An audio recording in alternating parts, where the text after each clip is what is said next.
Hey everyone, happy Thursday. Thanks for tuning in this week. I'm Waller's Wallet, and today we're going to be taking a look at credit cards that offer free in-flight Wi-Fi, which can be a really great benefit. And when I fly, I like to be connected so I can get work done either researching for these videos or other projects that I'm working on. And although Wi-Fi on planes currently might be a bit slower and sometimes painfully slow, the in-flight Wi-Fi is improving as companies make improvements to their systems. But you have to say, it's pretty impressive to get internet 30,000 feet above the ground. And while paying for Wi-Fi currently can be expensive, there are credit cards that offer free Wi-Fi passes as one of your benefits. So let's take a look at these cards. Now, an important note on all of these passes is that they're going to come in the form of day passes, but these passes are only good for that one flight. For example, if you were flying from Boston to Seattle and had a layover in Chicago, you would actually need to use two Wi-Fi passes to have Wi-Fi for your entire trip. And starting off with the American Express Business Platinum Card. One of the benefits that comes with your Business Platinum Card is you're going to receive 10 GoGo Wi-Fi passes each calendar year. These passes can be used on any GoGo equipped plane in the world as well. Additionally, I think it's worth mentioning that with the Business Platinum you receive Boingo Wi-Fi access. Boingo Wi-Fi are hotspots located all over the world, and your Business Platinum gives you access to over 1 million hotspots for up to 4 devices with unlimited time. To give you an idea of the estimated cost, if you paid for Boingo's global plan, it'd be $39 per month and has a 2,000 minute limit. So from a value perspective, this is worth quite a bit if you were to be in a location with access to Boingo hotspots. But this card isn't cheap though, because the Business Platinum is going to cost you $595 a year. Now taking a look at the US Bank Flex Perk Visa card. Now I actually have this card in my wallet and the fee is due in a couple months and I'm weighing if I should keep the card or not. But the US Bank Flex Perk Visa card comes with 12 GoGo in-flight Wi-Fi passes each calendar year. Now the catch is these passes are only able to be used on flights in the US and Canada, so if you're traveling outside these locations, these passes are not going to be helpful for you. But this could actually be valued up to $228 for those Wi-Fi passes, since an all-day pass does cost $19. And what makes this a possible keeper card is this benefit. The US Bank FlexPerk card comes with just a $49 annual fee and it's waived in the first year. That's like buying GoGo Wi-Fi passes at $4 a pass, which is a pretty good value. Now let's take a look at the US Bank Altitude Reserve. And this card is actually on my wish list of credit cards and I keep going back and forth when I want to open this card. I think it offers some pretty decent value, especially for mobile wallet payments, and I will probably do a review on this card in the future as well. But the US Bank Altitude Reserve comes with 12 GoGo Wi-Fi passes each calendar year, and just like the US Bank FlexPerk card, these passes are restricted to the US and Canada. And while this card has some decent benefits, it does come with a $400 annual fee that is not waived in the first year. Taking a look at the USB Visa Infinite card.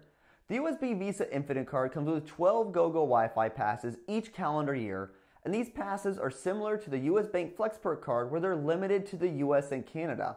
But even with the GoGo passes being limited to the US and Canada, if you have this card and feel you're receiving enough value from that card, then the Wi-Fi passes are just a great extra benefit. But I suspect most people aren't receiving a lot of value from this card outside of year one to begin with. And that's because the USB Visa Infinite card comes with a $495 annual fee that is not waived in the first year. Now this card does come with quite a few benefits, but it isn't a card I think most people are going to benefit from. Now taking a look at the City National Bank Crystal Visa Infinite card. The Crystal Visa Infinite card comes with 12 GoGo Wi-Fi passes each calendar year. And these GoGo Wi-Fi passes are restricted to US and Canadian flights, which is really unfortunate as it does limit the use of these passes. And the Crystal Visa Infinite card is a premium credit card with a ton of perks, and it does come with a $400 annual fee that is not waived in the first year. And for some people, this is actually a keeper card because the card comes with some pretty fantastic benefits.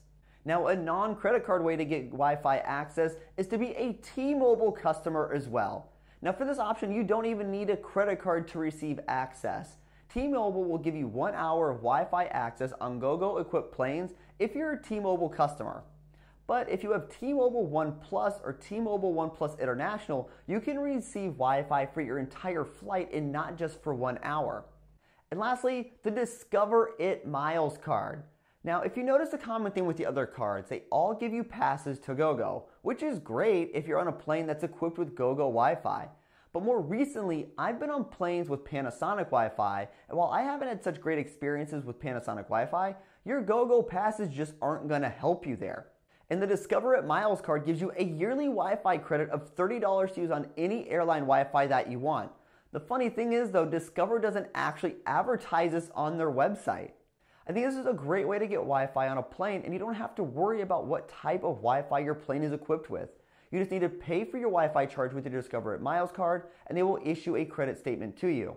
What makes this even better is that this card has no annual fee, and Discover will double the miles you earn in the first year on this card, essentially making this card a 3% cash back card for your first year.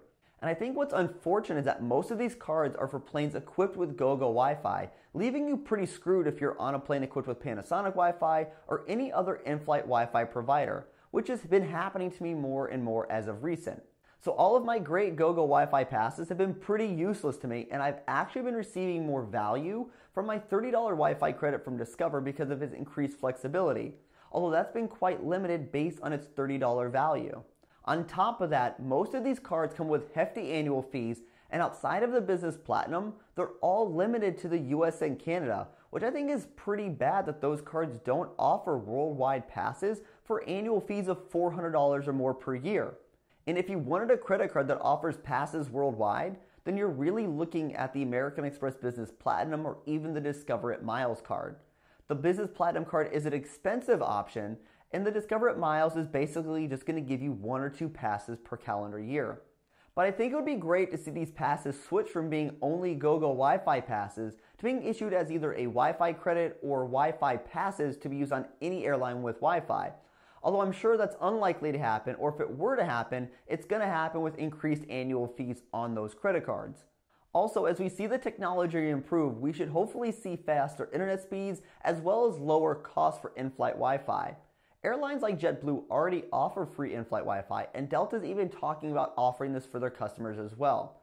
So we could eventually see free in-flight Wi-Fi for all, which I think would be ideal. We'll just have to wait and see if that occurs. So to sum it up, having Wi-Fi when flying can be a great way to stay connected and even get work done. Most credit cards that come with Wi-Fi passes are limited to GoGo equipped planes, and even then, most of those are limited to the US and Canadian flights, making these passes even more limited in their use. I think it would be great to see a more broad approach when dealing with in-flight Wi-Fi from these credit cards as well. So tell me, what do you think of these cards? Do you even attempt to stay connected when you're flying long-haul flights? Hey everyone, thanks for tuning in this week. If you liked this video, consider giving it a thumbs up, or if you know somebody who might benefit from this video, feel free to share it with them. Remember, I post new videos every Thursday, so if you like learning about credit cards, points, miles, cashback, or just thought of traveling for less, consider hitting the subscribe button down below, and I'll see you all next week. Safe travels, take care.